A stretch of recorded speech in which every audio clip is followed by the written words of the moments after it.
बिस्मिल्लाहिर्रहमानिर्रहीम। अस्सलाम वालेकुम। आज इजराइल के साथ जो हो गया है, इनकी मशीनरी, इनका पैसा, इनका नैरेटिव इतनी बुरी तरह बर्बाद हुआ है कि जो हिजबुल्लाह की जानिब से लिबनान में इन पर हमला करके जो मनाजिर जारी किए गए हैं, चित्थड़े इनके हवा में उड़े हैं। लेकिन जो हमेशा से वो झूठ बोलते थे, आज पहली दफा वीडियो एविडेंस, तस्वीर, मनाजिर, तमाम चीजें दुनिया के सामने जब आई हैं तो खेल ही बदल गया है। और इस सूरत हाल में ईरान ने 9 मुल्कों को मिडल ईस्ट के अंदर इन्फॉर्म किया है कि वो इतना तबाहकुन हमला करने जा रहे हैं कि आज से पहले इस हमले के बारे में ना किसी ने सोचा है, ना सोचेगा, ना देखा है, ना कुछ हुआ है। और कहा है कि हमारे मिसाइलों पर इतने पावरफुल वॉरहेड लगने वाले हैं कि हम सब कुछ इजराइल का उड़ाने के लिए जा रहे हैं। और उन्होंने ऑलरेडी मिडिल ईस्ट की कंट्रीज को इन्फॉर्म कर दिया है कि आपको हम पहले बता रहे हैं, अपने डिप्लोमेटिक जो भी आपने अपने जहाज फ्लाइट्स कैंसिल करनी है, रिस्ट्रिक्ट करनी है, वो आप कर दें। हम आपको बताएंगे नहीं कब हमला करें, लेकिन हम करने के लिए जा रहे हैं। और इस सूरत हाल में कोई एयर स्पेस नहीं देगा। और उसके बाद ये जो जंग है वो इतनी खतरनाक होगी कि इस दफा का जो हमला है वो इसराइल में कुछ भी सलामत नहीं रखेगा। खलबली मच गई है। अमरीकी इंतखाबात से सिर्फ एक आध दिन पहले, यानी 2 दिन पहले की जो सूरत हाल है वो आप सबके सामने है। लेकिन इस सारे मामले में क्या होने जा रहा है कि यहया सिनवार की जो बॉडी है उसके बारे में अब इन्होंने ऑटोप्सी की है, यानी पोस्टमार्टम की सूरत हाल। तो पता ये चला है कि पिछले तकरीबन 72 से 76 घंटे आखिरी वो लड़ता रहा इजराइल के साथ, उसने कुछ नहीं खाया। ये मामला क्या है सारा ये जरा समझे। लेकिन सबसे अहम जो आपकी स्क्रीन पर मनाजिर चले, इनको समझना है कि क्या है और क्या सूरत हाल है। ये जो आपकी स्क्रीन पर मनाजिर चल रहे हैं, असल में अगर आप इनको गौर से देखेंगे तो ये इजराइल के अंदर ये आपको नजर आ रहा है जो सर्कल है, और उसके अलावा यानी रेड रेक्टेंगल में भी आपको नजर आ रहा है। इजराइल के फौजी गए साउथ लिबनान में, उन्होंने जाकर वहां पर रेक्टेंगल जो आपको नजर आ रहा है उसमें उन्होंने अपना झंडा लहरा दिया।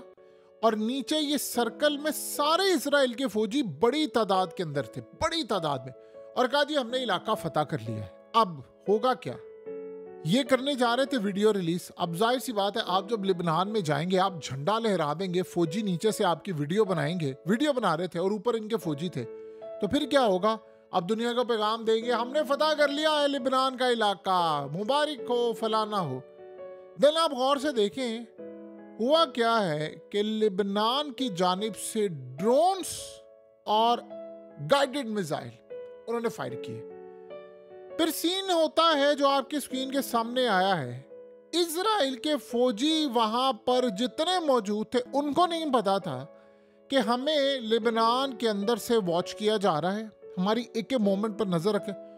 जो ही वहां पर मिसाइल जाता है, ड्रोन्स जाते हैं, वो फिर जाकर जब इन सबको हिट करते हैं तो इजराइल के फौजियों के वो जो चिथड़े हैं वो आसमान पर जा रहे, बातें कर रहे हैं, हवा में तहलील हो रहे हैं। उनके टैंक्स तबाह हो गए, उनके जिन लोगों ने झंडे पकड़े थे वो छतों पर भी जाकर हमले हो गए और वहां से वो गिरते हैं, तबाह होते हैं। नीचे से जब वो फौजी उनको कह रहे थे कि यार वीडियो क्यों नहीं बना रहे, तो वो कहते हैं अच्छा बना रहे। अच्छा, वो कह रहे इस एंगल से लो, इस एंगल। अभी वो ये बात कर ही रहा है कि पीछे से आकर गाइडेड मिसाइल और ये मारे गए हैं। और जो बैठे हुए, आप सोचें, जो छत पर थे, झंडा पकड़ा हुआ था, नीचे से फौजियों को जब हिट किया गया है तो उनके चिथड़े उनके पास ऊपर आसमान तक आए हैं। और जो चीखें निकली है वो झंडा छोड़कर जो भागे हैं, जो मामला हुए हैं, आप इमेजिन करें कि झंडा लहराते हुए सिर्फ 2-4 सेकंड की बात है। ये आप समझ लें को 10-15 सेकंड की बात है कि उन्होंने इस सारी सूरत हाल को देखा, वीडियो उन्होंने बना ली। अब अगर ये हमला ना होता तो वो ये रिलीज कर देते। और मजे की बात ये, वो रिलीज करने ही वाले थे कि इन्होंने मनाजिर जारी कर दिए और बताया कि दुनिया को ये बताने वाले थे कि देखो हमने फतह कर लिया है। लेकिन वो फतह करने के साथ ही, यानी 10 सेकंड के लिए फतह हुआ है और उसके साथ ही वो इस दुनिया से ही खैर आबाद हो गए। ये इतना बड़ा झटका है, इतना बड़ा झटका है कि आप उसका अंदाजा भी नहीं लगा सकते कि सूरत हाल किस लेवल पर चली गई। इजराइल की फौज का जो हाल इस वक्त साउथ लिबनान में हो रहा है, ये जंग अब उनके बस की रही नहीं है, ये वो जंग लड़ने के काबिल नहीं है। और आप इमेजिन करें कि इस वक्त हालत ये है ग्राउंड के ऊपर कि उनके मीडिया और उनके एक्सपर्ट्स ये कह रहे हैं कि हमारे फौजी हज़ारों की तादाद में मारे जा चुके हैं और इस वक्त हमारे पास जो नए कैंडिडेट हैं वो नहीं आ पा रहे, ना हमारे पास कोई लड़ने की सूरत हाल है ना कुछ। अभी तो आप ज़रा रुकें और सब्र करें। मामला तो यहाँ तक है, अगला सीन उससे ज़्यादा ख़तरनाक है। ईरान ने 8 से 10 के करीब मिडिल ईस्ट की कंट्रीज और बाहर दीगर जगहों पर जो इर्द गिर्द हैं उनको इन्फॉर्म कर दिया है कि हम मोस्ट डेंजरस, जिसे कहते हैं डिफिकल्ट, पावरफुल वेपन्स, हथियार और मिसाइलों के ऊपर खतरनाक तरीन वॉरहेड इस वक्त इजराइल पर मारने के लिए जा रहे हैं। उससे इतनी तबाही होगी कि इजराइल अपना वजूद बरकरार रखना उसके लिए मुश्किल हो जाएगा। और इस सूरत हाल में हम आपको बता रहे हैं, बेशक आपने फ्लाइट्स कैंसिल करनी है आप कर दें, हम आपको टाइम नहीं बताएंगे, वक्त नहीं बताएंगे, बस हम आपको इतना बता रहे हैं कि हम तबाही करने जा रहे हैं। और इस वक्त ईरान को जो पैगाम दिया गया है कुछ कंट्रीज की जानिब से कि आप हमला ना करें, आपने हमला किया, बड़ा तबाहकुन था, इजराइल ने हमला किया, तो फिर उस हमले के अंदर वो जवाब नहीं आया उनका, आपने हमला रोका, तो ये आपकी बड़ी कामयाबी है। तो ईरान ने आगे से जवाब दिया, आपके मुल्क पर हमला करेगा इजराइल तो आप भी चुप बैठेंगे? तो उस पर कोई जवाब नहीं है। उसने कहा कि ईरान अपने दिफा में कोई हद भी क्रॉस कर सकता है और अब हदें क्रॉस करने का टाइम आ गया। इजराइल ने हमारी रेड लाइन क्रॉस की थी, हम उनकी रेड लाइन मिटाने जा रहे हैं। सो इस सूरत हाल में आप तैयार रहिएगा, तबाही उनके दरवाजे पर आ गई है और इस वक्त खलबली मच गई है पूरे वर्ल्ड में कि एक ऐसा हमला होने वाला है जिसको ना तो अमेरिका रोक सकता है। ईरान इतना कॉन्फिडेंट है कि आज से पहले वो इतना कॉन्फिडेंट नहीं था और गुस्सा भी उनको इतना ज़्यादा है क्योंकि अगर बार बार एक ही बात हकीकत टीवी आपको दोबारा रिमाइंड करवाएगा कि आप ये मत समझिएगा, ये बात आप ज़हन में रखें, ये आपने समझना नहीं है कि अगर ईरान ने ये हमला रोका है तो इसका ये मतलब नहीं है कि इजराइल का हमला बड़ा ख़तरनाक नहीं था। अगर ये हमला ना रुकता, ईरान पुराने जैसा ईरान होता, कासिम सुलेमानी के दौर में इनके पास इतना कुछ नहीं था, तो आप याद रखिएगा आज ईरान की एटमी सलाहियत ख़त्म हो चुकी होती है, इनके मिसाइल प्रोडक्शन, ड्रोन, फलाना, डिफेंस सिस्टम सब कुछ ख़त्म हो चुका होता, सब तबाही के दरवाजे पर होते, रिजीम चेंज की तैयारियां होती, बहुत कुछ होता। अगर ईरान ने इन चीज़ों को बचाया है तो उसने इसलिए कि उसने अपनी ताकत को मजबूत किया है, तो अब वो ताकत पावर शो दिखाना है।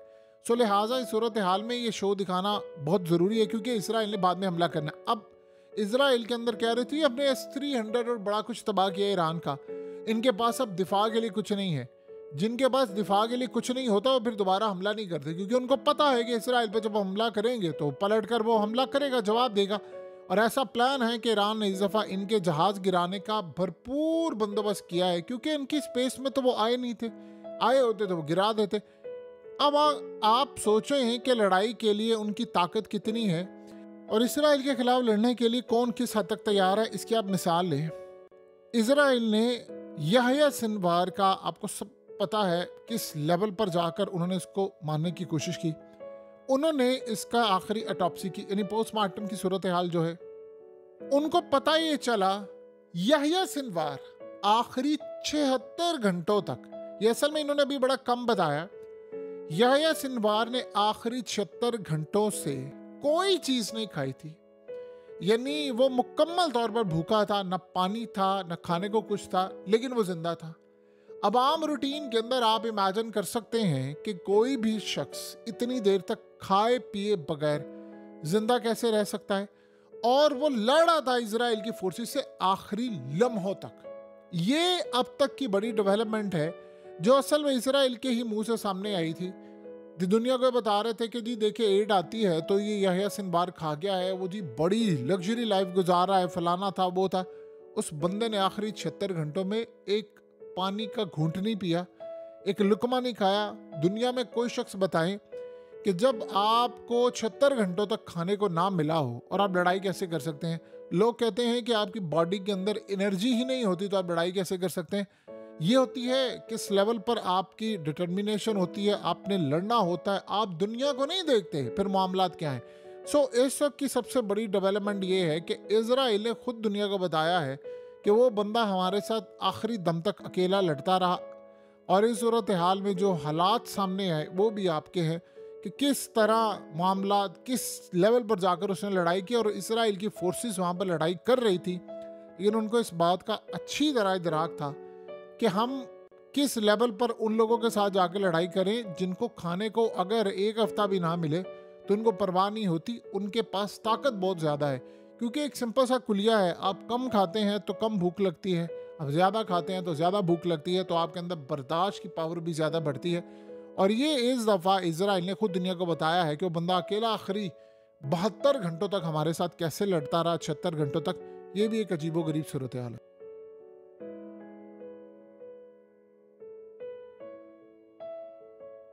हकीकत टीवी को सब्सक्राइब करना मत भूलें, वीडियो को लाइक करें, शेयर करें और कमेंट सेक्शन में अपनी राय का इजहार ज़रूर करें।